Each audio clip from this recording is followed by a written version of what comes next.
बात करेंगे ईरान और इजराइल के बीच चल रहे महायुद्ध की। ईरान हमले के बीच एक बड़ी खबर मिल रही है, जहां ईरान के नए जनरल होने वाले हैं अहमद वाहिदी ईरानी। सेना ने ये नए कमांडर इन चीफ का ऐलान कर दिया है।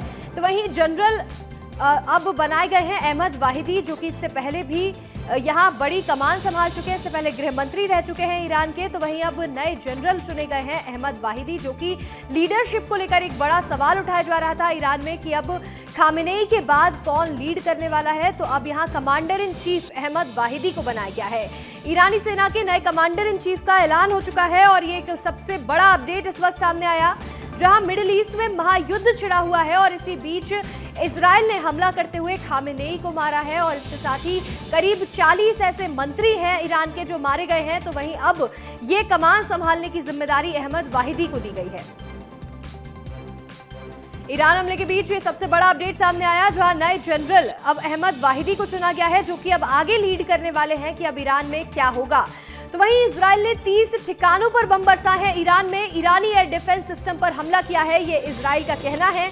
ईरान की मिसाइलें तबाह कर रहे हैं लगातार।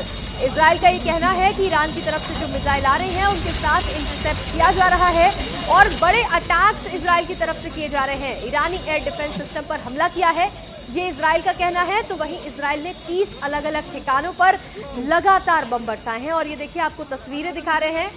ये लोग अब सड़कों पर उतर आए हैं।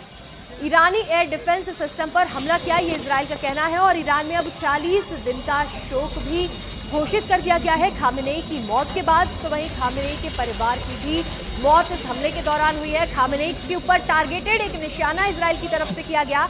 तो वहीं अब आगे ईरान की जो कमान है वो भी अब सौंप दी गई है, नए कमांडर इन चीफ को बना दिया गया है। तो वहीं अलग अलग जगहों पर ईरान लगातार हमला कर रहा है, तो वहीं इजराइल भी लगातार अलग अलग ठिकानों पर बमबारी करता हुआ नजर आ रहा है। ईरान की मिसाइलें तबाह कर रहे हैं, ये इजराइल का कहना है। और ईरान का ये कहना है कि कुछ ही देर में बड़ा हमला करेंगे, यानी कि ईरान की भी तरफ से प्लानिंग जो है वो पूरी है और अब इस युद्ध के मैदान में ईरान पूरी तरह से उतर चुका है। खामेनेई की मौत के बाद ईरान में भारी गुस्सा नजर आ रहा है। तेहरान की सड़कों पर अमेरिका के खिलाफ लोग गुस्सा जाहिर करते हुए दिख रहे हैं। अमेरिका और इजराइल के खिलाफ नारेबाजी कर रहे हैं।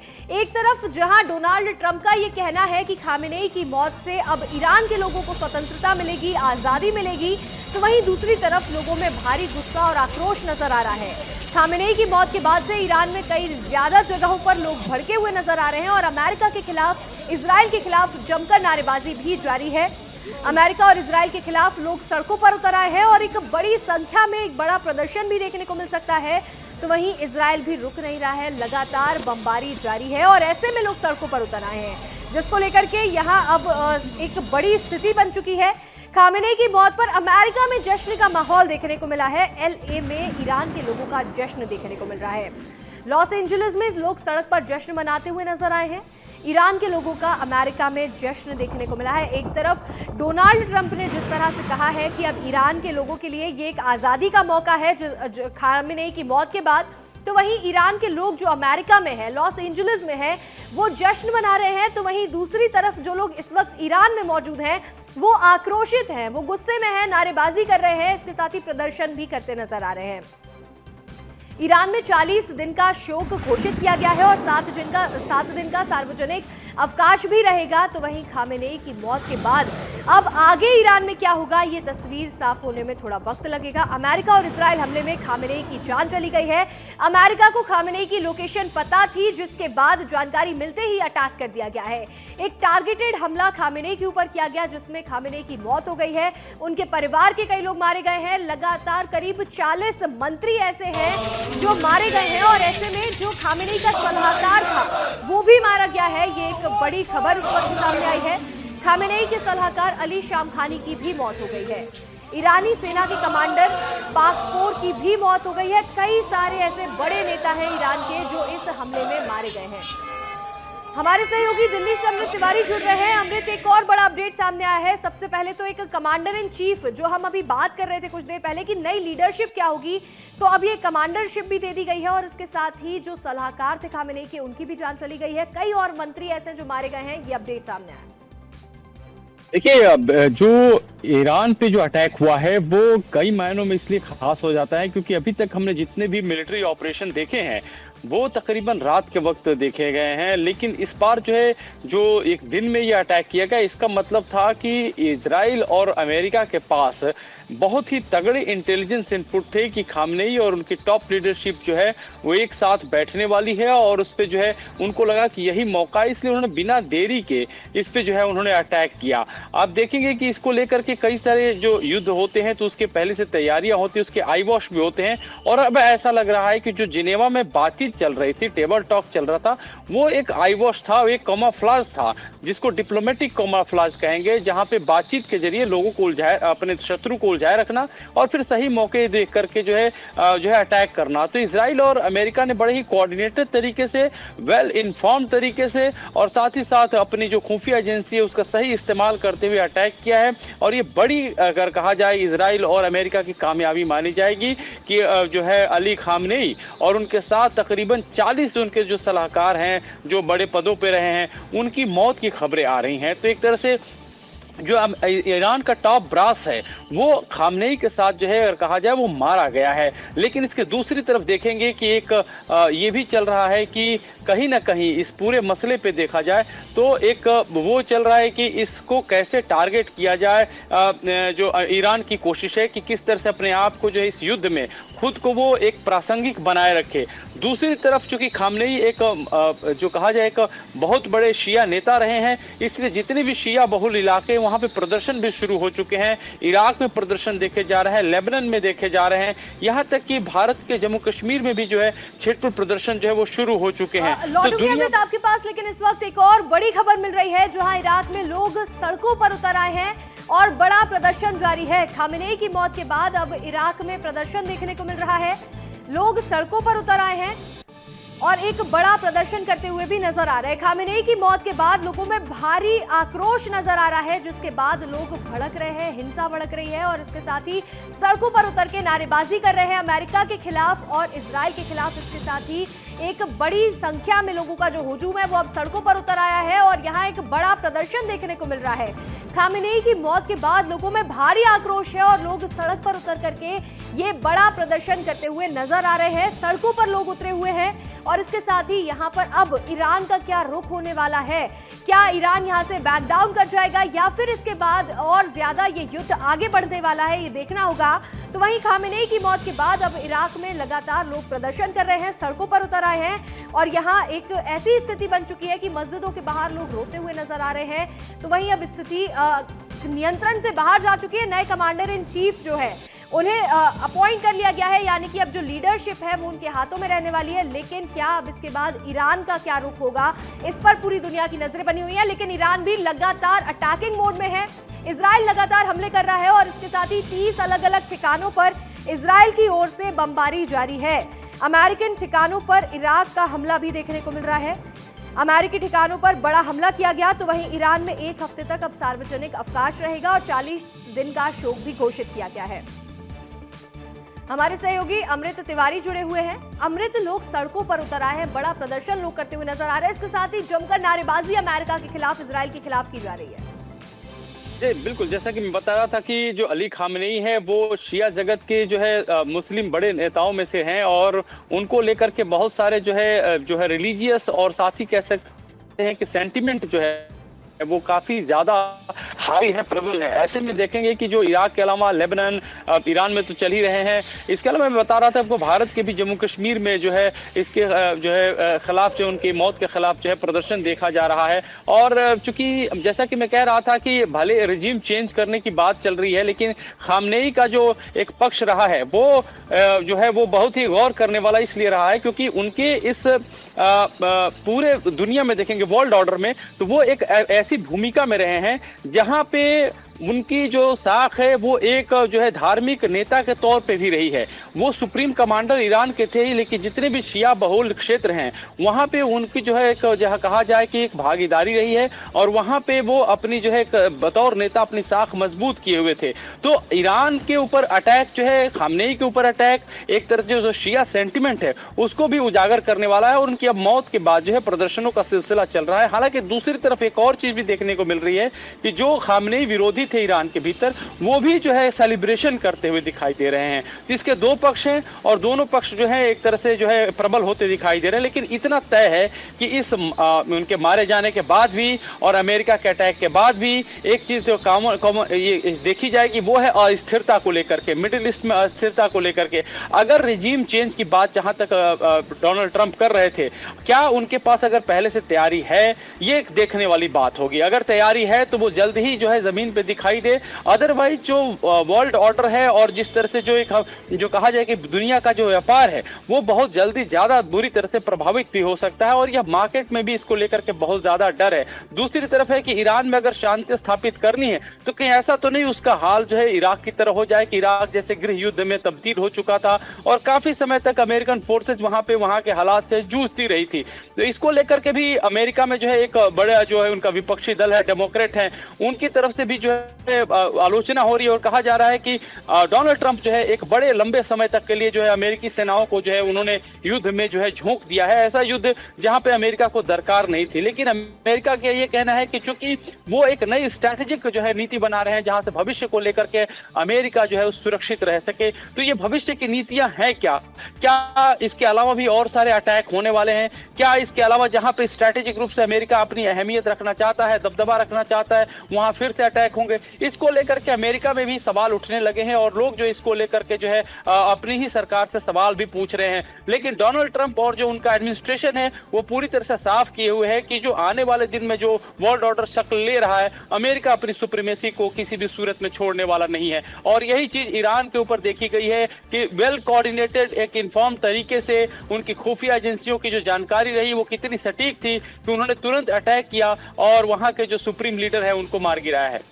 बिल्कुल अमृत, जिस तरह से आपने भी बताया कि अमेरिका अपनी जो सुप्रीमेसी है वो बना करके रखेगा क्योंकि अमेरिका अपना डोमिनेंस नहीं खोना चाहता है कहीं ना कहीं, लेकिन ईरान की तरफ से कहा जा रहा है कि एक बड़ा हमला किया जाएगा, कुछ ही देर में ईरान की तरफ से बड़ा हमला किया जाएगा और इतिहास में सबसे बड़ा हमला होगा जो ईरान करने वाला है। ये ईरान ने साफ तौर पर एक चेतावनी के तौर पर कहा है और अब लगातार ईरान की तरफ से जो मिसाइल्स छोड़ी जा रही हैं वो भी जारी है और इजराइल के उत्तरी क्षेत्र में लगातार बमबारी हो रही है। और इजराइल से भी यहाँ 30 ठिकाने ऐसे हैं ईरान के जहां लगातार बमबारी जारी है और दोनों ही तरफ से मिसाइल्स को इंटरसेप्ट किया जा रहा है। लेकिन ऐसे में अब कई लोग ऐसे हैं जो सड़कों पर उतर आए हैं, बड़ा प्रदर्शन देखने को मिल रहा है। इराक में भी लोग सड़कों पर उतर आए हैं, तो वहीं इराक की ओर से भी अब हमला किया गया है इजराइल के ऊपर। और अब इस पूरे जंग में कई सारे और भी ऐसे देश हैं जो शामिल होते हुए नजर आ रहे हैं। जिस तरह से ईरान ने गल्फ कंट्रीज के ऊपर अटैक किया, यूएई, बहरीन, कुवैत, कतर, और अब इसके बाद यहां इराक की तरफ से हमला शुरू कर दिया गया है। ईरान में फिलहाल 40 दिन का शोक घोषित किया है खामेनेई की मौत के बाद। और अब एक और बड़ा अपडेट मिल रहा है इस वक्त, खामेनेई की मौत के बाद इराक में प्रदर्शन जारी है। और एक और सबसे बड़ा अपडेट, ईरानी सेना के कमांडर पाकपोर की भी मौत हो गई है। खामेनेई के सलाहकार अली शामखानी की भी मौत हो गई है। ईरानी सेना के कमांडर पाकपोर की भी जान चली गई है। ये एक बड़ा अपडेट इस वक्त सामने आ रहा है। कहीं ना कहीं जो लीडर्स इसको लीड कर रहे थे उन सभी को टारगेट किया जा रहा है, उन सभी को टारगेटेड एक तरह से करके मारा जा रहा है। ये साफ तौर पर समझ आ रहा है जिस तरह से अब ईरानी सेना के कमांडर पाकपोर, खामेनेई के सलाहकार अली शामखानी की भी मौत की जानकारी मिल रही है। हमारे सहयोगी अमृत तिवारी जुड़ गए हैं। अमृत, अमेरिका अपना डोमिनेंस छोड़ना नहीं चाहता है, तो वहीं ईरान ये वार्निंग दे रहा है कि कुछ ही देर में कुछ बड़ा किया जाएगा, एक बड़ा हमला किया जाएगा। तो क्या ये ईरान की तरफ से सिर्फ एक वार्निंग है या ऐसा कुछ देखने को मिलेगा फील्ड पर?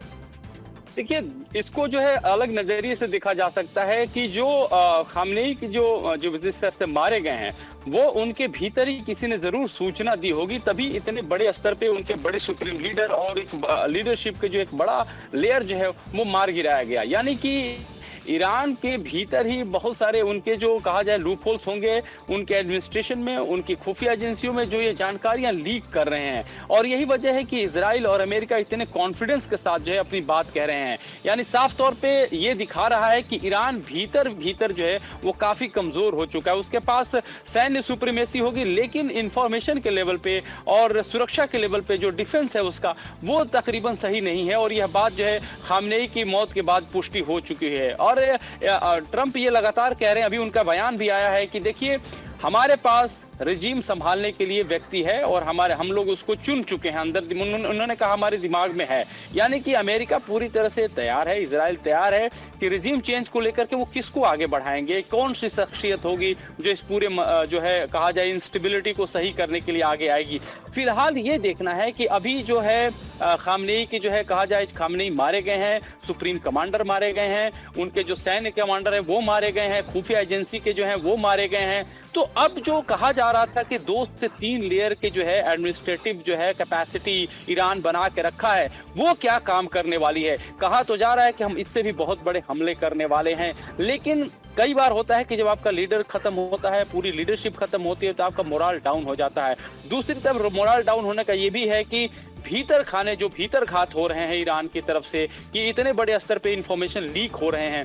तो क्या जो अभी जो लड़ने का जो क्षमता रखने वाले लोग होंगे, क्या इसके आगे वो सरेंडर करेंगे या फिर वो वाकई में लड़ाई अपनी जारी रखेंगे? क्योंकि जब इतने बड़े स्तर पे इंफॉर्मेशन लीक होती है और इतने बड़े नेता मारे जाते हैं, तो बाकियों की क्या भी साथ है, क्या बाकी बचेंगे, ये देखने वाली बात होगी। और अमेरिका और इजराइल इस पर अपने फुल माइट के साथ लड़ रहे हैं। ईरान ये कह रहा है कि देखिए हम पूरे माइट के साथ हम भी लड़ेंगे, जवाब देंगे। कल ही उसने सारे मोर्चे खोल दिए थे, हर लड़ाई जो है मोल ले ली। अमेरिका के जितने भी बेस थे मिडिल ईस्ट में, उस पे लगभग सभी पे वो अटैक करने की कोशिश किया, कुछ पे कामयाब भी हुआ। बहरीन में उसकी कामयाबी उसको हासिल हुई जहाँ पे हिट किए। इसके अलावा अमेरिका पे दबाव बनाने के लिए जो उसके अलाइड है, जैसे यूएई है, दुबई में बहुत सारे जो है ड्रोन अटैक किए गए। वहां के बुर्ज खलीफा के पास जो है एक ड्रोन गिरा। उसके अलावा जो वहां की सबसे बड़ी 7 स्टार होटल कहा जाता है, वहां पे अटैक किया गया। तो यहां से एक दर्शाने की कोशिश थी, क्योंकि दुबई जो है कॉस्मोपॉलिटन सिटी है, दुनिया भर के अमीर वहां रहते हैं, बहुत सारे लोग जो वहां पे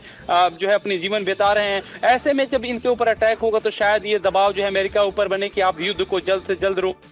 के साथ ही ईरान ने जो है आर्थिक रूप से भी नाकेबंदी करने को लेकर के हॉर्मुज स्ट्रेट है उसके जो है प्रतिबंधित कर दिया, जहां से लगभग कच्चे तेल का व्यापार 30% पूरी दुनिया का होता है, उसको रोक दिया है। तो एक तरह से इस जो लड़ाई है वो कई मोर्चों पे लड़ी जा रही है, फुल स्केल वॉर ये चल रहा है। अब देखना है कि ईरान जो ये कह रहा था कि हम लोग जो है ये लड़ाई जो है अमेरिका और इजराइल ने शुरू की है, हम खत्म करेंगे, तो खत्म करने का आधार क्या है? बड़ी खबर मिल रही है, लौटूंगी आपके पास, लेकिन अभी आपको रोकना चाहूंगी। अमेरिका इजराइल हमले में खामेनेई की मौत हुई और खामेनेई के बाद अब ईरान के नए सुप्रीम लीडर उनके बेटे मोस्तबा चुन लिए गए हैं। खामेनेई के बेटे मोस्तबा खामेनेई को कमान सौंप दी गई है। मोस्तबा खामेनेई अब ईरान के नए सुप्रीम लीडर होंगे और अब इनकी ही सुप्रीम लीडरशिप में अब आगे के फैसले लिए जाएंगे। सेना में नियुक्ति के बाद अब मोस्तबा खामेनेई को जिम्मेदारी दी गई है, कमान सौंपी गई है। मोस्तबा खामेनेई अब ईरान के नए सुप्रीम लीडर चुने गए हैं। सेना में नियुक्तियों में मोस्तबा की अहम भूमिका है और अब ऐसे में अब जो नई लीडरशिप की हम लगातार बात कर रहे थे कि कौन ये कमान संभालने वाला है, अब ईरान जो अटैक करेगा या ईरान क्या आगे फैसला लेगा, इसमें किसका हस्तक्षेप होने वाला है। तो अभी एक बड़ा अपडेट सामने आया है, खामेनेई के बेटे मोस्तबा खामेनेई को ये कमान सौंप दी गई है, नए सुप्रीम लीडर चुने गए हैं। ईरान के सुप्रीम लीडर खामेनेई की मौत की खबर के बाद से शोक का लहर यहां देखने को मिल रही है। करीब 40 दिन का शोक घोषित किया गया है और अब ऐसे में मोस्तबा खामेनेई ईरान के नए सुप्रीम लीडर चुने गए हैं।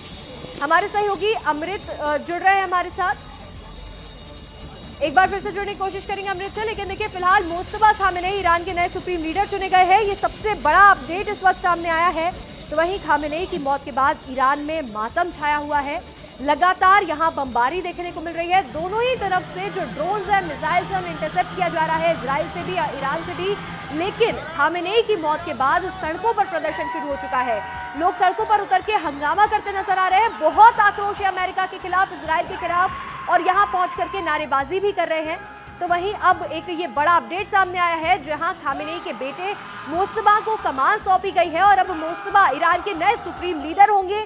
तो वहीं जिस तरह से ईरान ये बार बार कह रहा है कि आगे बड़ा हमला करने वाले हैं, बड़ा हमला होगा, तो वहीं अब ये लीडरशिप जो है वो अब मोस्तबा के हाथ में रहने वाली है। एक और बड़ी खबर मिल रही है इसी बीच, एक और बड़ा अपडेट है, मिडिल ईस्ट में हमलों का भारत में भी असर देखने को मिला है। फ्लाइट्स में देरी हो रही है, चेन्नई में यात्री फंस चुके हैं, भारत में भी इसका एक बड़ा असर देखने को मिल रहा है। चेन्नई एयरपोर्ट से तस्वीरें सामने आने लगी हैं, जहां अब लोग परेशान हो रहे हैं। मिडिल ईस्ट में हमलों का असर अब भारत तक पहुंच रहा है, भारत में देखने को मिल रहा है, क्योंकि फ्लाइट्स कैंसिल हो रही हैं, फ्लाइट्स में देरी हो रही है, जिसकी वजह से यात्री अब घंटों घंटों तक यहां एयरपोर्ट पर बैठे हुए नजर आ रहे हैं और बड़ी परेशानी का सामना भी कर रहे हैं। ये तस्वीर सामने आई है चेन्नई एयरपोर्ट से, तो वहीं दिल्ली एयरपोर्ट की भी तस्वीरें सामने आ रही हैं, जहां एयरपोर्ट पर यात्री फंसे हुए हैं और परेशान होते हुए नजर आ रहे हैं। चेन्नई एयरपोर्ट, दिल्ली एयरपोर्ट की ये तस्वीरें हैं, जहां यात्री पहुंच चुके हैं, लेकिन अब फ्लाइट्स में देरी है, कई फ्लाइट्स कैंसिल भी कर दी गई हैं। ऐसे में सुरक्षा व्यवस्था को देखते हुए कई सारी फ्लाइट्स को कैंसिल किया गया है। लगातार ईरान और इजराइल की तरफ से अटैक्स किए जा रहे हैं, ड्रोन्स चलाए जा रहे हैं, तो वहीं इस पूरी सिचुएशन के बीच में कई सारी फ्लाइट्स को कैंसिल किया गया, लेकिन मिडिल ईस्ट में हो रहे हमलों का असर भारत में भी अब बढ़ता जा रहा है। अमृत जुड़ गए हैं हमारे साथ। अमृत, हम दिल्ली एयरपोर्ट की तस्वीरें देख रहे हैं, चेन्नई एयरपोर्ट की तस्वीरें देख रहे हैं, लोग परेशान हो रहे हैं क्योंकि फ्लाइट्स डिले है, फ्लाइट्स कैंसिल हो रही हैं और यात्री एयरपोर्ट पर फंसे हुए नजर आ रहे हैं। बहुत सारे जितने लोग हैं उनकी जो फ्लाइटें हैं वो पहले से शेड्यूल थी, लगभग 1 महीना पहले, 15 दिन पहले ऐसे लोगों ने अपनी फ्लाइटें करा रखी थी। क्योंकि आप देखेंगे मिडिल ईस्ट में तकरीबन जो है 10 मिलियन के करीब लोग रहते हैं, तकरीबन 1 करोड़ के, और अगर यूएई की ही बात कर लेते हैं तो यहाँ पे तकरीबन 42 से 43 लाख के करीब जो लोग हैं भारतीय यहाँ पे रहते हैं। और जो बहुत सारे ऐसे लोग हैं जो दुबई में ही जो है तकरीबन 25 से 26 लाख परमानेंटली वहाँ पे रहते हैं और उनका आना जाना भारत से होता रहता है। क्योंकि भारत और दुबई की जो फ्लाइटें हैं वो लगातार, बहुत सारी ऐसी फ्लाइटें, जैसे आप केरल से दिल्ली पहुंचेंगे जितने देर में, उतने देर में आप जो है दुबई पहुंच जाएंगे, उतने ही उससे थोड़ी बहुत लागत में आप किराया देंगे और आप दुबई पहुंच जाएंगे। तो दुबई भारत के लिए कहा जाए कि एक भारतीय वासियों के लिए एक दूसरा, एक तरह से होम टाउन की तरह ही है। तो इस स्थिति को देखते हुए लोगों का आना जाना प्रतिदिन लगा रहता है वहां पे, और ऐसे में जो फ्लाइट जो कैंसिल हुई हैं उसके जो है पूरी तरह से देखा जाए असर भारत के ऊपर, यातायात परिवहन के ऊपर भी जो है देखने को मिल रहा है। बहुत सारी फ्लाइटें खासतौर पर एयर इंडिया की जो है वो कैंसिल कर दी गई हैं। और जब ये हमला हुआ तो उसके बाद से ही जो है जो मिडिल ईस्ट कई देशों ने जो है अपने यहाँ पे जो उनका फ्लाइट जोन है उनको प्रतिबंधित कर दिया। तो इससे बहुत सारी दिक्कतें, बहुत सारी कनेक्टिंग फ्लाइटें होती है, जैसे यूरोप जाना हो, अमेरिका जाना हो, तो बहुत सारी कनेक्टिंग फ्लाइटें भी मिडिल ईस्ट में जो है रुकती हैं और वहां से फिर टेक ऑफ करती हैं और दूसरे देशों के लिए रवाना होती हैं। तो इस लिहाज से भी देखा जा रहा है कि बहुत सारे जो यात्री थे जो 15 दिन पहले, हफ्ते दिन पहले या महीने दिन पहले जो अपनी टिकट लेकर के, अपने वीजा लेकर के तैयार बैठे थे, उनके जो है अब वो जाने का रास्ता जो फिलहाल वो बंद नजर आ रहा है। और यह जो जिस तरह से खमेनेई के बेटे को अब जो है सुप्रीम लीडर बनाया गया है ईरान का, इससे अब ये तय हो गया है कि ये लड़ाई बहुत आगे तक जाने वाली है। क्योंकि यहाँ पे ईरान ऐसा नहीं है कि कोई वेनेजुएला जैसा देश है, वो 2 मिनट में कोई आएगा, उठाएगा और ये सरेंडर हो जाएगा। ईरान एक बहुत बड़ी शक्ति है, मिडिल ईस्ट की बड़ी ताकत मानी जाती है। इतनी बड़ी ताकत से लड़ने के लिए आपके पास बहुत तबाही भी कर दी। लेकिन अभी ये चूंकि हमने देखा है कि इराक जैसे देश में भी जब सद्दाम हुसैन की सत्ता थी, जब उनको वहां से हटाया गया था और उनके ऊपर मुकदमा चला था, उसके बाद भी इराक काफी दिनों तक अशांत रहा है। और इनफैक्ट आज के दौर में भी इराक ने वो अपनी स्थिति हासिल नहीं कर पाया है जो कि सद्दाम हुसैन के वक्त में एक स्थिरता वहां के अंदरूनी हलकों में देखी जाती थी। वहां अभी भी जो है इंसर्जेंसी का दौर कायम है। उसी तरह से ईरान में ऐसा नहीं है कि अगर कोई सत्ता जो है दूसरी रिजीम जो है बनती है तो वहां पे जो स्थिति जो है अभी जो ईरान का देख रहे थे अभी हम, अब कल से पहले, वो वहां कायम हो पाएगी। तो एक बहुत बड़े, कहा जाए कि लॉन्ग टर्म वॉर की तरफ जो है एक मिडिल ईस्ट जो है वो जाता हुआ दिखाई दे रहा है। और ईरान जिस तरीके से स्ट्रैटेजिकली न सिर्फ इजराइल के ऊपर हमले दाग रहा है, न सिर्फ यूएस बेसिस पे हमले डाल रहा है, बल्कि वो जो इनके सहयोगी देश हैं, अरब ममालिक हैं, उनके अलग अलग मुल्क हैं, उनके ऊपर भी जो है वो हमले करते हुए दिखाई दे रहा है। और उसका साफ संकेत है कि आप अगर हमें मारेंगे तो हम तो फुल स्केल वॉर में हैं ही,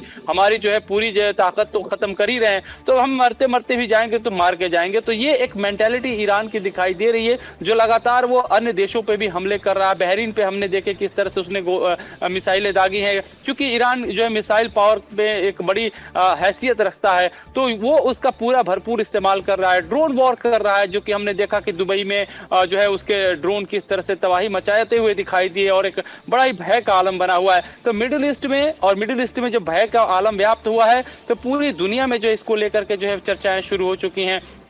और एक तरफ जो है अमेरिका की जो है जहां आलोचना हो रही है, दूसरी तरफ कुछ ऐसे देश हैं जो इस माहौल में अमेरिका के साथ खड़े होने का दावा कर रहे हैं। यूनाइटेड किंगडम ने पहले ही कह दिया था कि देखिए कल ही उनकी तरफ से जो है कीर स्टारमर का बयान था कि हम जो है इस घटना में जो यह कार्रवाई चल रही है ईरान के मुखालिफ हैं, उनके खिलाफ हैं और अमेरिका के इस कार्रवाई का वो समर्थन करते हैं। दूसरी तरफ कनाडा ने भी कहा था कि ईरान के साथ जो हो रहा है वो सही किया जा रहा है, वहां रेजिम चेंज होनी चाहिए। तो इस तरह रेजिम चेंज की भाषा, इस तरह के लफ्ज इस्तेमाल किए जा रहे हैं। दूसरी तरफ और भी जो अमेरिका के भीतर जो देखेंगे वहां के अंदरूनी पॉलिटिक्स उबाल पे आ गई है।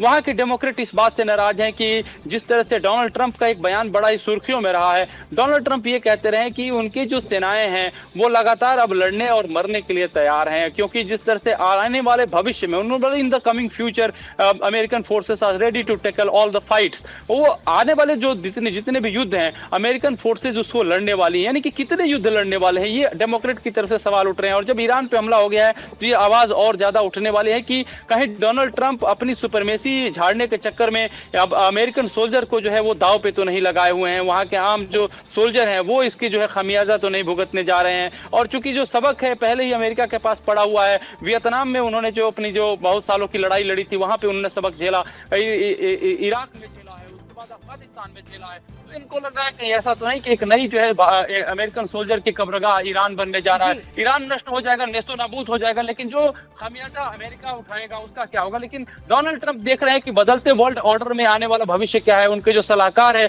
वो उनकी इस बात पे जो जोर दिए हुए हैं कि इस दौरान कई सारे अपडेट्स बैक टू बैक आते जा रहे हैं। हम लौटेंगे आपके पास, लेकिन फिलहाल आपका जुड़ने के लिए बहुत बहुत शुक्रिया।